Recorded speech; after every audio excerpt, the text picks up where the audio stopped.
Okay, the ace, the big bomb, the unreturnable serve. Everybody wants to hit that.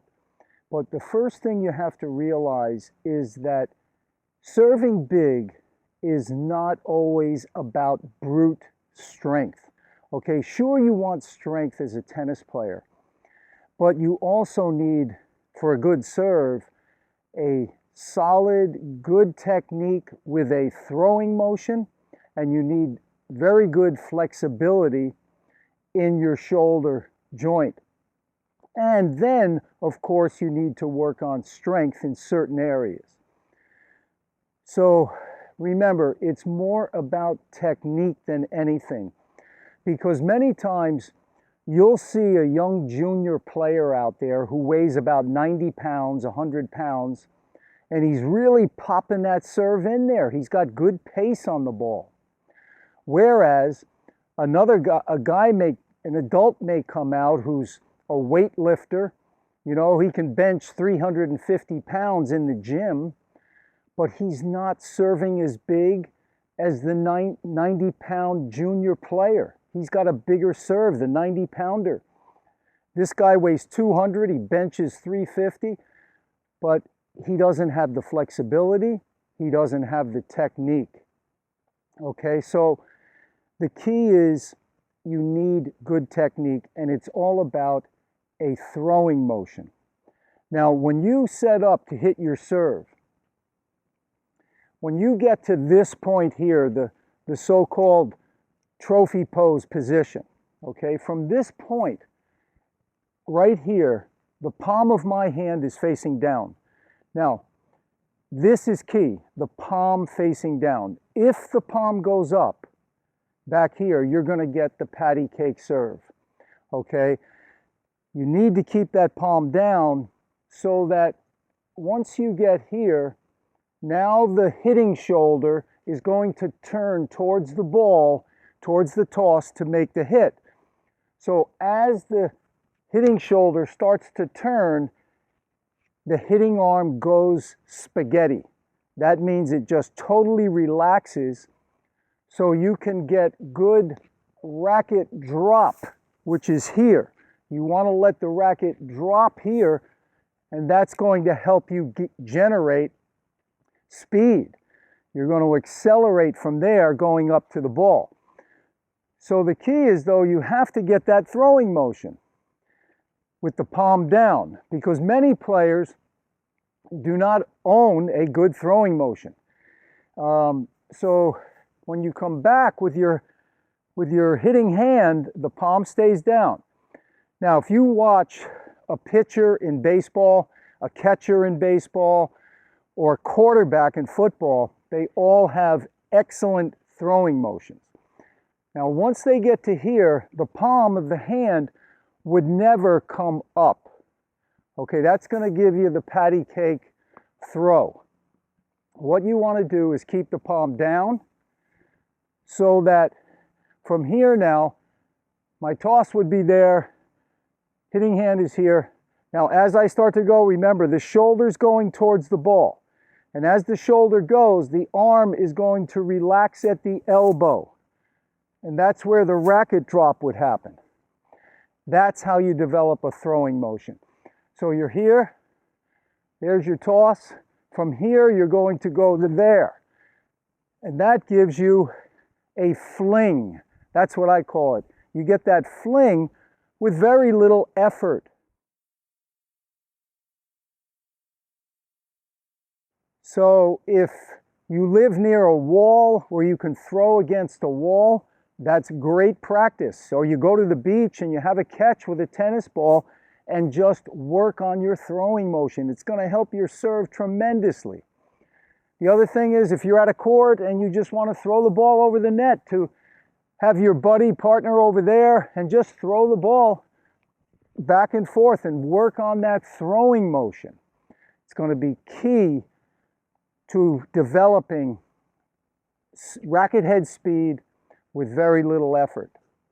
So remember, once you get here, this is when the arm starts to relax because the hitting shoulder, see, the hitting shoulder here would be going towards the toss from this position. Okay, so the hitting shoulder is going towards the toss, the arm relaxes, and that's how you get that fling. This is where that racket drop happens. So learn how to throw, very important for a good serve. You can also use a football, a little added weight that's going to help you. This will help develop not only flexibility, but also a little strength involved to throw the football. So remember, once you get here, the palm is down, that's the key. So you could even do it as if you're serving. Bring the ball back, get to here, and then from there, let the arm relax. Let the elbow bend, the shoulder goes towards, and then you're throwing. So a great practice tool, the old football, just get out there and throw it, and you'll see your serve's going to get better and better the more you develop the throwing motion. Here's one of my favorites I've used with my students. I take an old racket. This one I don't want to break, so I'm not going to throw it on the hard court, but learn to throw. You know, just loosen up the arm and fling the racket. Okay, so if I was here, I'm coming back to serve, palm is down. From there, I'm just going to turn and let go. Just throw the racket, because basically that's what you're doing when you serve. You're throwing the racket at the ball, but when you serve, you just don't let go. But when you let the racket go, it gives you the feeling of how loose you want to be. So I'm here, I'm just going to throw it over the fence, out into the dirt so I don't break the racket. And, you know, if you're on a clay court, go ahead and go for it. If you don't care about the racket, you could throw it on a hard court. So I'm here. Remember, I'm just going to come back. And then, you know, I'm letting it go. So, okay, flexibility, very important to getting good racket head speed. The better your flexibility, the more range of motion you're going to have. You're going to have a deeper racket drop, and that means you're going to be able to generate or accelerate to get more racket head speed at contact. So, stretching plays a big part in developing a good serve. So I only recommend stretching after you play, however, you know, static stretching. And my static stretches are only 3 seconds long, 2 to 3 seconds. I know some people do static stretching for 20 seconds, 30 seconds. I personally don't believe in it that much. I think you're better off doing 2 to 3 second stretches and doing, you know, numerous times. So in other words, if I was going to stretch out my forearm, you know, I'm here, I'm pulling my hand down, then I pull the hand down, and I hold that for 2 or 3 seconds, and I release. Then the next time, I go down and I try and go just a little deeper, 2 and 3 seconds. And I'll do that minimum 5 times, okay? So by the 5th time, I'm getting a really nice stretch, and I'm holding it for 2 to 3 seconds. I personally feel this is a better way to stretch. Your muscles are not going, you know, when you hold these static stretches too long, 20, 30 seconds, I don't believe in it as much as just a short 2 to 3 second stretch. I think they're better and safer. So, stretching is key. So, which ones do you want to do? This one would be a good one to start off, and then you're going to go this way, the other way with the hand. So you've got that, you've loosened up the forearm, and then the shoulder, you know, you're going to come up here to the fence and just get your hand up there and then kind of lean into that and look away. You're stretching your whole side here, your obliques all the way down to the IT band, and just stretch that out. And then you can lower the arm and go this way and just look in the opposite direction.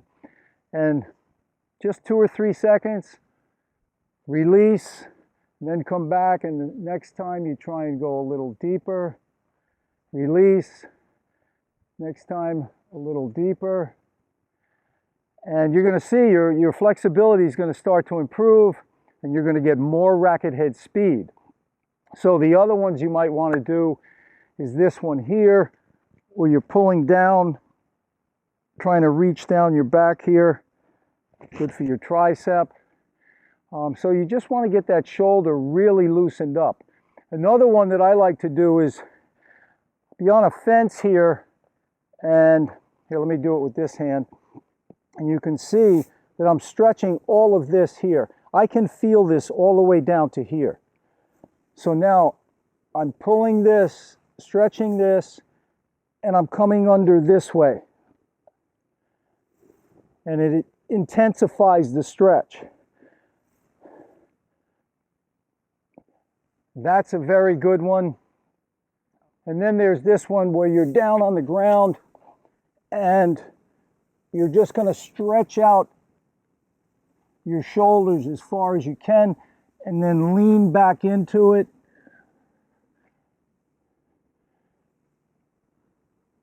Two to 3 seconds and release. Very good for the shoulders.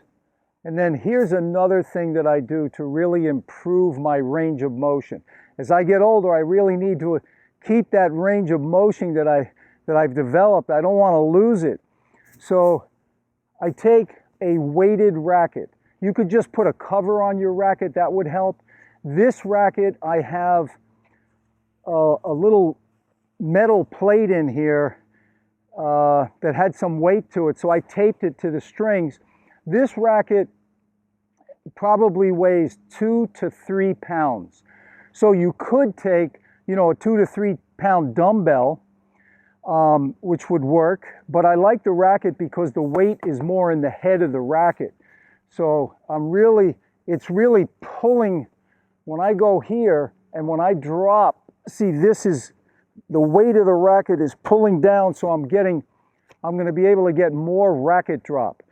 So I just swing with this for a while and just try to really loosen up my shoulder, and I just let the racket drop right there.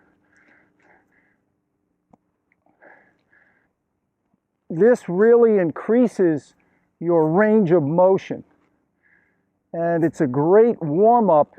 You could even do this, just do some swings for a while, and then maybe some light stretching afterwards. And that's going to help loosen it up. Okay, of course you want to develop some strength as well. And I've got a secret weapon for you right here, and that's the rubber bands. They work extremely well for improving your snap when you hit the ball.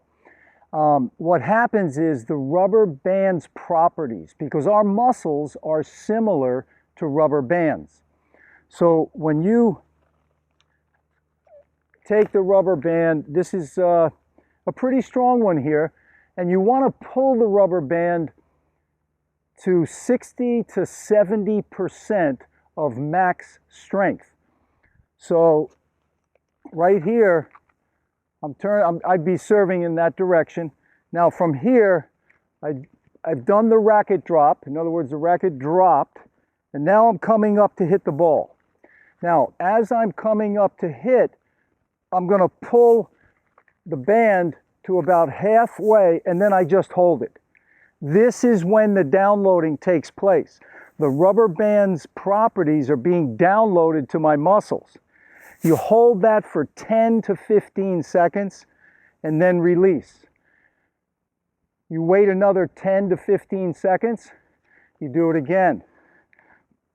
And you hold that for 10 to 15. Now, you're going to do that 6 times. That's 1 set. And you want to do 3 sets.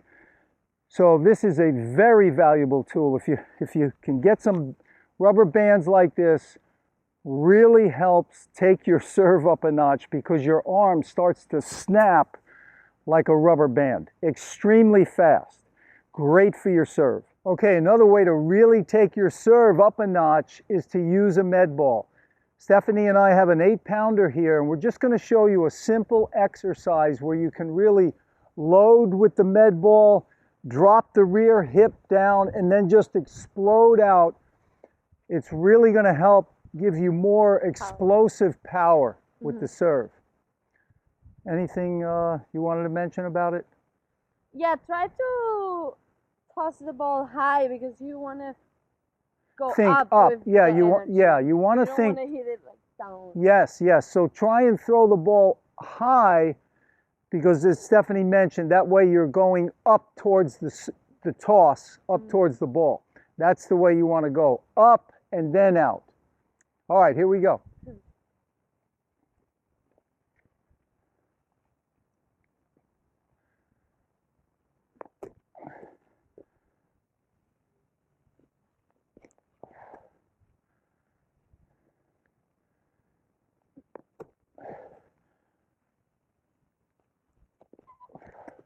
That was high.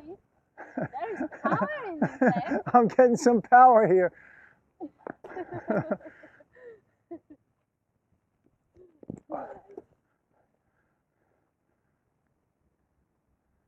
Good. Stephanie's using her legs really well.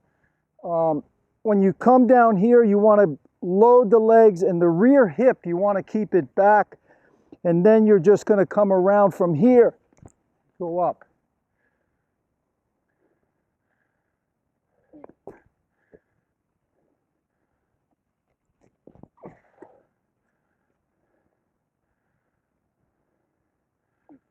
Good.